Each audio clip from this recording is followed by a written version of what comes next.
Olá, tudo bem? Então, eu me chamo Guilherme Vitulo e hoje eu quero gravar um vídeo a respeito de uma treta que tá dando no Twitter, no X, né, antigo Twitter, a respeito da taxação de super ricos e exemplificar um pouco de como a esquerda ela trabalha para criar pânico, criar terror e criar realmente mini militantes que são a favor da violência, são a favor de altas coisas que a esquerda em si não apoia. Diretamente, claro, né? Se a violência ela é feita através de métodos esquerdistas para alcançar a finalidade de que é a revolução comunista, aí tranquilo, né? Aí tranquilo.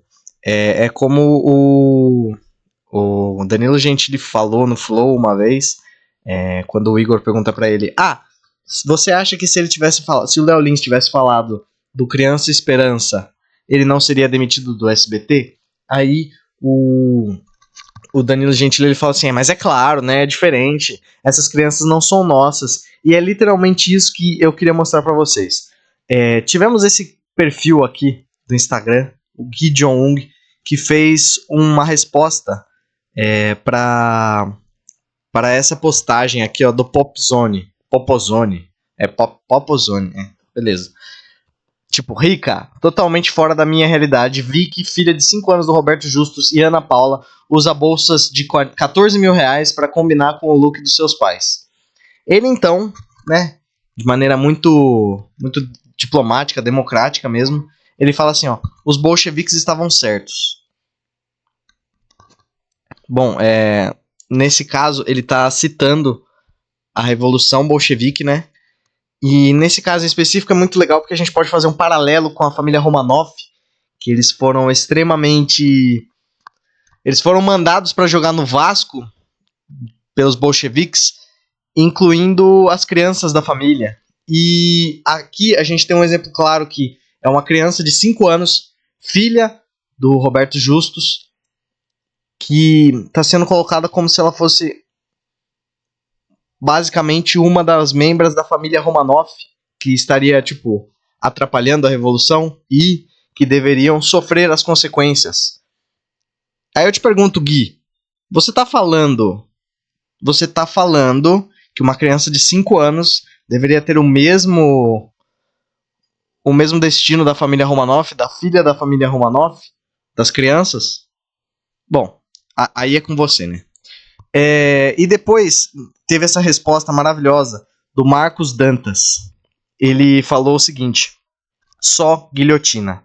O que acontece é que esse Marcos Dantas, ele na verdade é professor titular da UFRJ. Ou seja, ele é um professor que é pago com dinheiro de impostos, que é pago com dinheiro do contribuinte, que paga pouco imposto no Brasil, né? Para falar sobre educação, para ensinar, né, a nova geração de graduandos, e ele apoia esse tipo de violência institucional contra os super ricos, né, a favor da revolução e tudo mais. Nós temos aqui as bandeirinhas vermelhas, né, a bandeirinha da Palestina. Ele é com Marx, grupo marxiano de pesquisas, informação, comunicação e cultura. Cara, isso não é muito democrático, né, da sua parte, tipo, alguém que trabalha numa instituição pública de ensino, alguém que trabalha numa universidade que é top educação, né, no Brasil, de um estado que é muito forte, que é o Rio de Janeiro, né, trazendo esse tipo de informação não me parece muito democrático, né. Aí eu dei uma olhadinha, assim, bem básica, no portal da Transparência, né, federal, só pra dar uma sapeada mesmo. Eu achei aqui, Marcos Dantas Loureiro. Parece que ele é professor do Magistério Superior e tal.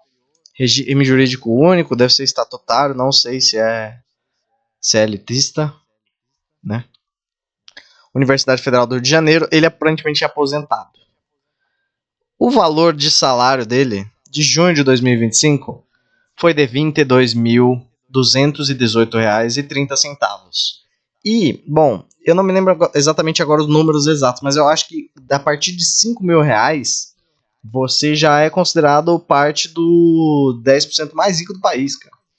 Então, assim, se a gente observar, é um cara de 60 a mais anos falando que, né, institucionalizando a guilhotina num post que fala abertamente sobre uma criança, sobre a filha do Roberto Justus, que ganha 22 mil reais por mês, falando sobre taxar super ricos.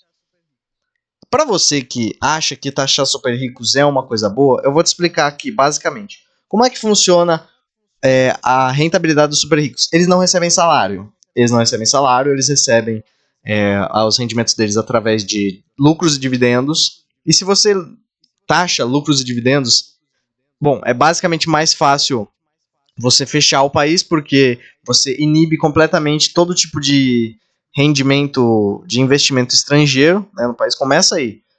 O país que já não está com uma dívida pública boa, você já vai terminar de quebrar ele. Tanto é que o PT nunca colocou em pauta de verdade taxar lucros e dividendos. Eles só ensaiam porque é legal, porque da mídia, porque fala com o eleitorado deles, mas de fato eles nunca vão fazer isso, porque eles sabem que economicamente é uma coisa ruim. É uma coisa ruim você taxar lucros e dividendos. E muitos pobres também iam acabar se ferrando com isso, porque você pode investir em lucros e dividendos com, sei lá, a partir de 15 reais. Então, ia acabar caindo no bolso de quem realmente produz alguma coisa no país, que não necessariamente são os super bilionários. E se você tributar especificamente a renda deles, eles vão criar holdings infinitas para colocar cada vez mais os bens deles em regimes tributários diferenciados para nunca serem tributados. E isso vai acabar pegando em pessoas, em empresários e tudo mais, que têm um CNPJ base, que acabam faturando bem, mas que não recebem efetivamente como super ricos. Os super ricos, eles vivem de empréstimo, de giro, de bolsa de valores, né, com ações que eles trocam em troco de garantia em empréstimos, e os empréstimos acabam compensando na valorização das ações deles, então eles acabam nunca pagando os empréstimos de verdade. Enfim, são estratégias tributárias, estratégias financeiras que os super ricos sempre tiveram e sempre vão ter para se safar. A taxação dos super ricos, ela vai criar uma dinâmica onde, se você vai receber o teto máximo a partir de tantos bilhões de reais que você fatura anualmente, você vai começar a pagar um imposto de renda ou um imposto sobre propriedade, um novo imposto, tanto faz. Você vai começar a pagar esse imposto.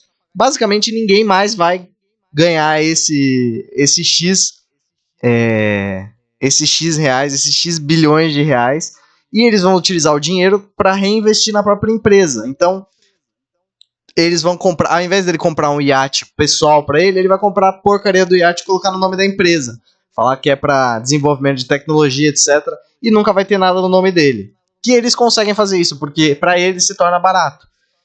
Então, assim, e se você taxar diretamente as empresas, você não vai conseguir, primeiro, porque bancos são basicamente empresas gigantescas, com faturamentos gigantescos, com rentabilidade absurda, mas ninguém mexe com eles, né? Ricardo Salles aí e tal, essa galera aí, ninguém mexe com essa turma.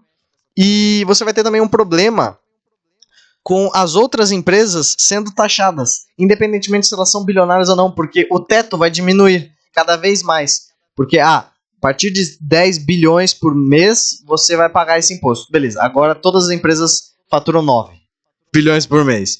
Não, você vai abaixar para 9 bilhões por mês. Beleza. Agora todas as empresas faturam 8 bilhões por mês. E você vai fazendo isso ad infinitum, até que chegue no montante onde você começa a atrapalhar a vida de outros tipos de empresa. Beleza. 1 bilhão de reais por mês é bastante. Mas nos 100 milhões de reais por mês, em questão de faturamento, você está colocando muitos empregos em risco.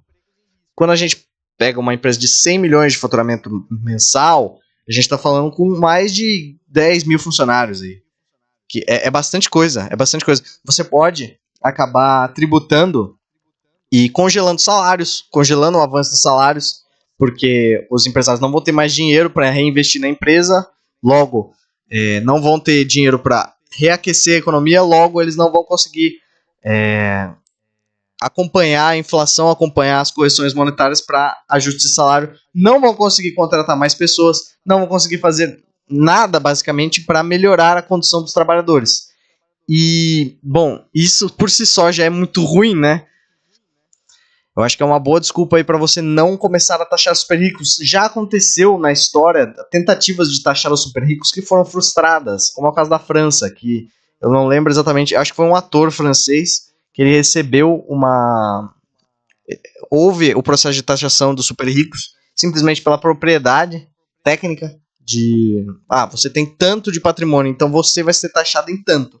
Ele simplesmente, literalmente, vendeu todos os bens dele e colocou o dinheiro em si na Rússia, comprando uma cidadania lá. O governo russo achou ótimo, né? Porque era dinheiro entrando pro país. Então, acatou esse exílio, esse autoexílio imposto aí, porque o cara não queria pagar imposto. E é esse tipo de coisa que acontece. E, vamos ser bem sinceros, se essa taxação gerar 500 bilhões de reais, cara, isso dá um quarto de quanto o Estado brasileiro arrecadou em 2024. Isso dá um quarto, porque nós arrecadamos 2 trilhões. A gente cobre 3 meses de despesas do Estado brasileiro, basicamente. Tipo assim, você vai travar a economia, você vai dar problemas e problemas e problemas, você vai aumentar o risco Brasil, que já não é baixo, você vai inibir qualquer tipo de patrocínio de investimento estrangeiro no nosso país, a troco de quê? A troco de 3 meses de máquina pública mal gerido. O problema não é o dinheiro em si, cara. Esse que eu fico louco com comunista, com esquerdista. O problema não é o dinheiro em si. Nós já arrecadamos dinheiro pra cacete. Só que a gente não gerencia o dinheiro de forma correta. De fato, vai entrar, vamos supor que entre 500 bilhões de reais, que é muito impossível. O cálculo é de que se você taxasse todos os super ricos do mundo, você geraria 1 trilhão e 200 milhões de reais, 200 bilhões de reais.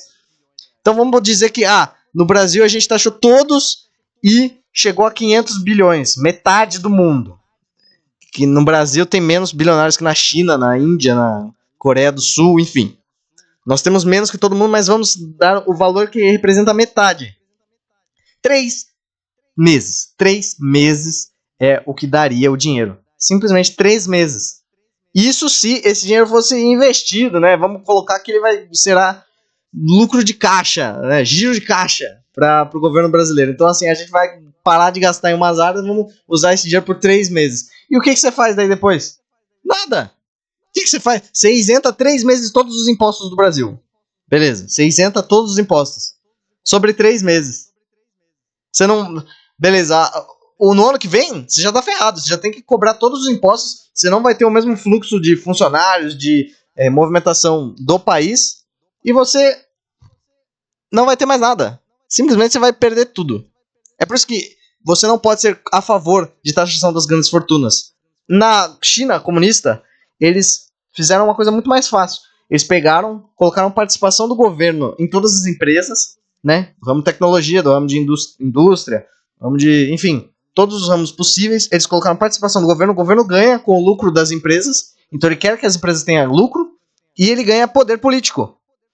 Que é muito mais fácil do que você simplesmente roubar uma parte do dinheiro das pessoas, usar para coisas inúteis e nunca desenvolver nada com aquilo de fato. Eu fico completamente alucinado quando vem o esquerdista médio. E aí você tem esses caras, cara, tá ligado? Você tem um cara que é professor da UFRJ, concursado, ganha 22 mil reais por mês, falando literalmente em guilhotinar uma criança só pelos pais dela serem bilionários. Tipo, é muito engraçado, cara. Isso é muito engraçado. A gente tem também a Aline Alves de Lima. Eu peguei esse post aqui do Paulo de Tarso só pra dar uma comentada mesmo no tema, porque eu achei assim, tá sendo super fora da caixinha, realmente, esse tema. Ela fala assim, tem que matar mesmo. No mesmo post, dos bolcheviques estavam certos. Tem que matar mesmo. Ela aparentemente é psicanalista. Então assim, eu é a sagitariana, esquerdista e psicanalista. Imagina você ser atendido por essa pessoa. Ela é super controlada, né? Ela é super estável pra te dar uma orientação. Ela é super. Então assim, eu acho que seria muito interessante. Ó, vou explicar uma coisa pra vocês, ó. A respeito do Marcos. O Marcos, que ele é professor da UFRJ, ele não pode ser mandado embora, a não ser por processo administrativo disciplinar, que caberia em improbidade administrativa ou um crime de fato. E, mano, não, isso aqui não vai dar nada. Isso aqui não vai dar nada. Mas, eu acredito que seria de muita utilidade se a gente enchesse o saco um pouquinho da reitoria, né, da UFJ, só pra marcar, né, pra dizer assim, ó, reitor fulano de tal, vou até ver quem que é o reitor dessa porra. Aqui, ó, que maravilha. Roberto Medronho. Ele é o atual reitor da UFRJ. Eu acho que seria muito interessante a gente pegasse e falasse assim, então, seu Roberto, é o seguinte, essa aqui é a postura dos seus professores. E isso aqui não é muito legal de você ensinar pra criançada, pra uma molecada que acabou de sair do ensino médio, e a gente tá... ele é um estudioso, ele é um professor de pós-graduação e tudo mais, é um formador da elite intelectual do país, e ele tá falando que tem que matar ricos, simplesmente por eles serem ricos. Isso que a gente não pode nunca esquecer, que a UFRJ e todas as faculdades federais, elas geralmente são frequentadas por pessoas que vêm de escolas particulares, que vêm de um ensino de base muito bom. E, cara, normalmente, se você tem condições para pagar uma escola particular num país, você está numa classe média alta. Nosso país é tão pobre que a partir de 5 mil reais você já tá dentro dos 20% mais ricos do país, cara. Então, assim, a gente é muito pobre. A gente é tão pobre que se você tem condições de pagar uma escola particular, você praticamente é classe média alta. É isso, cara. E aí eu lembro daquela frase da Maria Helena Chauí. Eu odeio a classe média, não sei o quê. Mano, você odeia praticamente 2/3 do país, formadores da elite intelectual do país, você odeia todo mundo, basicamente. Todos os profissionais liberais de alta patente, todos formados na USP, na Unesp, na UFSCar, na UFRJ, enfim, na UFBA, toda essa galera, a maioria dessa galera tem um ensino de base fudido, um ensino de base forte, um ensino de base bom. Eu falo isso porque eu tive uma educação de base boa, eu não tinha condições para me manter numa faculdade pública, então não pude fazer. Mas hoje que eu sou funcionário público, que eu trabalho, eu consigo me manter numa faculdade pública. Então, eu até fiz o Enem ano passado e passei. Tipo, isso 7 anos depois de eu ter concluído o meu ensino médio, eu passei no ano passado. Vou fazer de novo, quero fazer uma faculdade pública, sim. Mas eu não gostaria de ter esse tipo de profissional como sendo, de fato, o meu professor. Eu acho que isso é um descaso com o dinheiro público. Eu acho que isso tem que ser investigado e pelo menos coibido essa interpretação de que o professor ele tá acima porque ele tem a liberdade de expressão e tudo mais. Cara, você tem liberdade de expressão, mas não de falar que você quer matar a filha do Roberto Justus. Só isso, então.